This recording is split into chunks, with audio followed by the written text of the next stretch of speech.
Hello dear students, today we are going to finish our model. Open your books at page 79, exercise 1.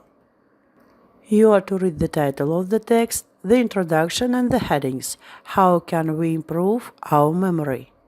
We can use a number of techniques to improve our memory, such as chunking information, thinking in pictures, word association, using location, etc. Now let's get acquainted with new words, listen to them and write down in your vocabularies. Barking, boost, break down, Burn into your memory. chunk, Cram for. effectively, erupt, Keep in top form. Let somebody down. Long-term memory. Mentally. Mnemonic. Personal connection. Recall. Retain. Rhyme. Snarling. Space out. String of information. Take a break. Tricky. Visualization. Weird. In exercise 2, you are to read again and complete the gaps with the correct words. Now let's watch the video to check our work. Train your brain. Memory is your ability to store, retain, and recall information in your brain, but sometimes our memories let us down. Fortunately, there are lots of creative tricks you can use to keep your memory in top form. Try breaking down strings of information like phone numbers into smaller chunks. So instead of trying to remember 791845, remember it as 79, 18, and 45. This works even better if you associate something meaningful with each chunk. You could say 79 AD is the year Vesuvius erupted in Pompeii, 18 is your age, and 45 is your street number. Finding personal connections like this anchors information in your memory. Try thinking in images rather than words. Let's say you meet someone whose name is Alice Barker. To remind you of her name, make some connections. Alice with Alice in Wonderland and Barker with a barking dog. Now picture Alice falling down the rabbit hole closely followed by the barking dog. The more vivid and weird the images, the better this technique works. Mnemonics have long been used by people to help them remember tricky information. So the next time you need to remember the spelling of a difficult word, why not try coming up with your own silly rhyme, song, or poem? The sillier and funnier, the better. Imagine a room in your house. Mentally, place the things you need to remember on the furniture. When you want to recall the items, take an imaginary walk around the room. When you recall the furniture, which is easy because the room is familiar to you, you'll recall the objects easily too. Psychologists say that we remember more effectively when we space out our learning. So don't cram for tests and exams. When trying to memorize new words in a foreign language, for instance, repeat them a few times, then take a break before coming back to them. These are just a few tips. Experiment to see what works best for you. In exercise 3, you are to find all the phrasal verbs in the text. Now let's look at them. You are to make sentences using them. Listen to the models. My mum and dad never let me down. When you're studying for a test, you should break down the information into the key points. Tom fell down the stairs yesterday. I came up with a great idea for a present for Tina. Mum planted some flowers in the garden and spaced them out evenly. Have a break from studying and then come back to it later. In exercise 4, you are to fill in remember, memorize, recall, remind. Now let's check. Sentence 1. Remind me to call John tonight. The second. Remember to lock the front door. The third. Memorize these 10 words for Monday. And the last, I can recall happy times playing in the park when I was young. In exercise 5, you are to listen and read.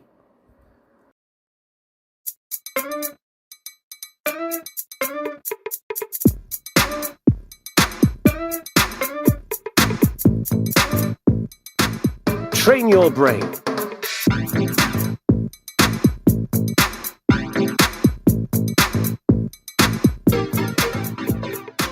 You forgot someone's name, you left your essay at home, or maybe you can't remember where you parked your car.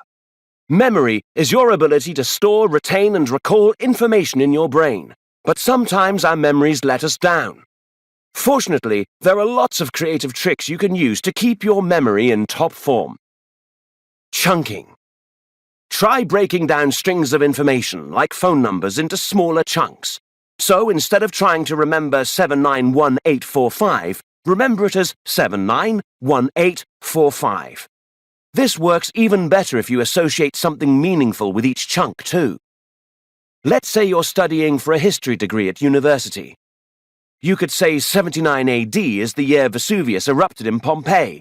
18 is your age, and 45 is your room number in your hall of residence. Finding personal connections like this anchors information in your memory. Thinking in pictures. Try thinking in images rather than words.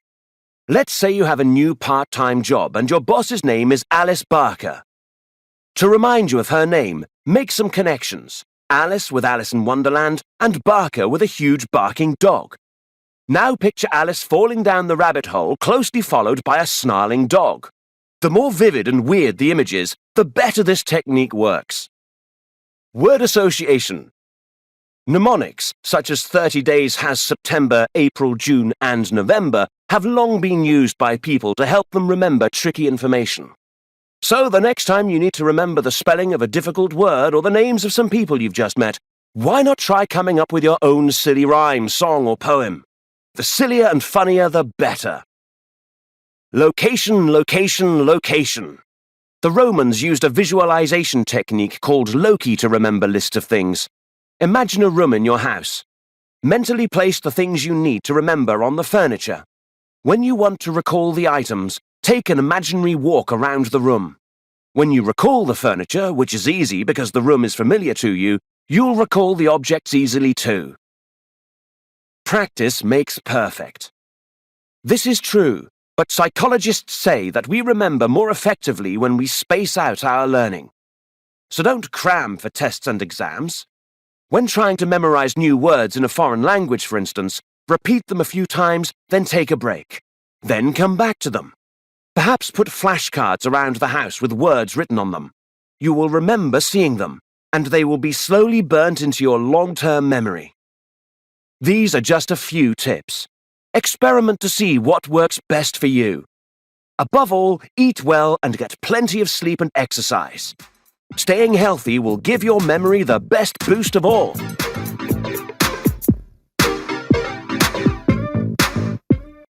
And now you are to use the information in the text to explain how we can train our brains to remember things. Which techniques do you think can help you? Listen to the opinion. We can train our brains to remember things by using various techniques.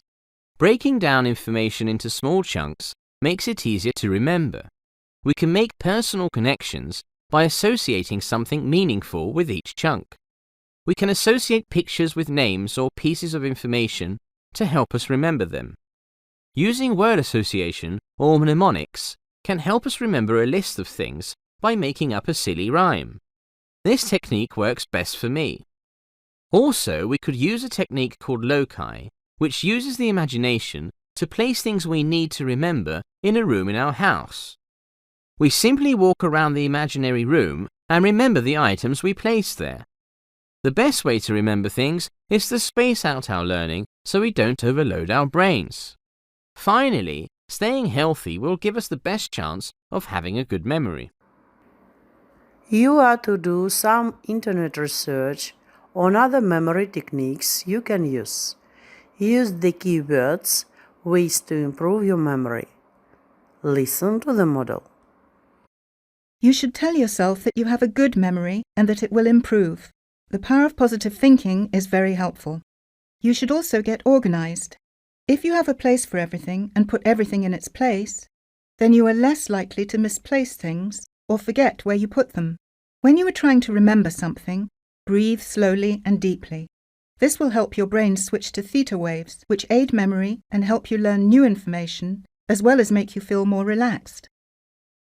Improving your observation and concentration skills will also improve your memory, because when you actively concentrate and take in all the information around you, the brain can organize and store it well. Finally, reduce the stress in your life, because this can interfere with memory. And now let's check ourselves. Open your books at page 80. Exercise 1. We'll start with phrasal verbs and prepositions.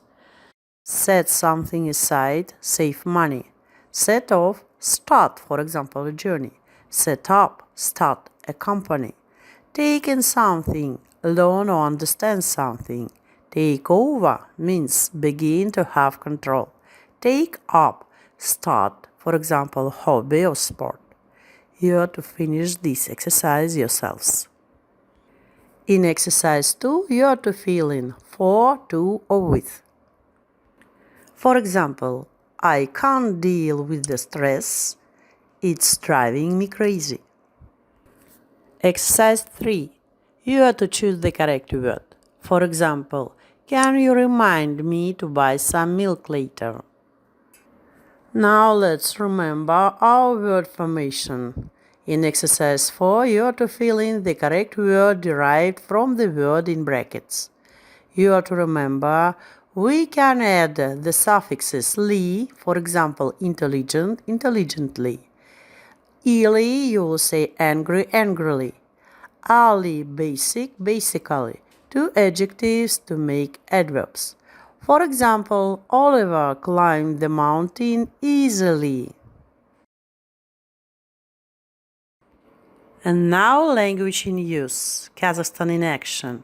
You are to read and fill in the correct words. For example, in 2016, 10 Nazarbayev intellectual schools were recognized for their excellence and were internationally accredited. You are to finish these exercises yourselves. And progress check. Open your books at page 81. The first exercise is reading. You are to read the text and for questions choose the best answer. Give reasons for your answers. In exercise 2, you are to listen to a radio interview about bullying. For questions, you are to complete the sentences.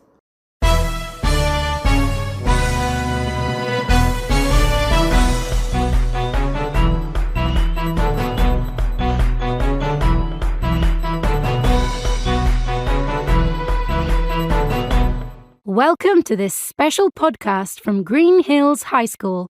I'm going to discuss a bullying initiative with my fellow student Josh Pikes. Good afternoon, Josh. Can you start by telling us why we're making this special podcast? Yes, sure. This is National Anti-Bullying Week, and we want to make sure that all the students know and understand why this week exists. About 10 years ago, hundreds of students from around the country came together to take action against bullying.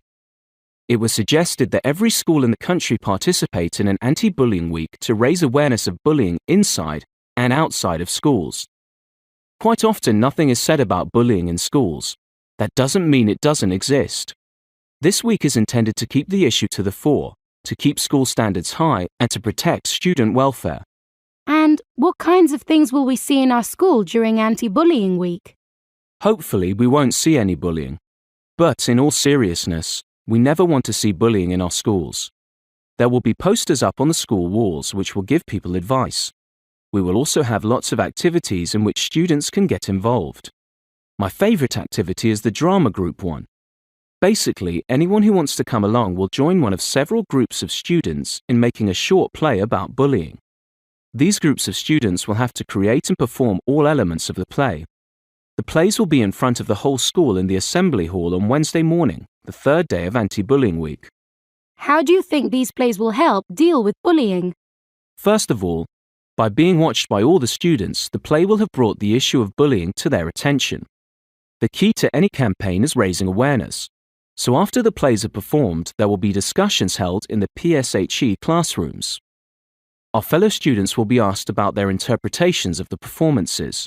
It's a good way to start discussions about such a serious subject. It will help students to relate what they've seen to how situations really occur in the school environment. That sounds like a great plan. I hope it works. Are there any other interesting activities taking place? Yes, there will be many things happening. Students will be encouraged to submit poems into the anti-bullying poetry competition. The English department are going to give the students guidelines and ideas for writing the poems. It should be fun. I told you already that there will be posters, but there will be a poster competition too. The best poster and poem will win a prize. There are going to be lots of special shows on our school radio podcasts, but I'm sure you knew that already. There are so many things happening. I think it's going to be an exciting week at school. It's not often you hear students say that. So why do you think it will be such a successful week? A bullied child can feel completely isolated from the rest of the school. The effects of bullying are long-lasting on a person. You may never completely recover from it emotionally. These activities are a way for young people to share their experiences. They will help students to feel involved with their peers. Now that Anti-Bullying Week is an annual event, we hope that the school environment it helps to create will be one of tolerance and respect. All the activities this week are aimed at bringing us all together. If we can work together, have fun together, and move forward together, then there is no reason for bullying to exist anymore. Well, Josh, you've got me excited about everything that will be happening too. And for anyone who would like to find out more about Anti-Bullying Week, you can check out all the details and links on our school website. Thank you, Josh. And there are some more exercises at page 82. Exercise 3. You are to fill in challenge, solve, converts, sense, handle, heavy, evolved, implication, identified, employ. In exercise 4, you are to choose the correct item in each sentence. For example, have you met the professor who's taking over the physics department? In exercise 5, you are to complete the questions below with the correct tag. Don't forget to put the auxiliary verb into opposite negative or positive form. In exercise 6, you are to use the verbs in bold to make passive sentences. And in the 7th exercise, you are to complete the sentences using the verbs in brackets to make third conditionals. In exercise 8, you are to read the rubric and write your email.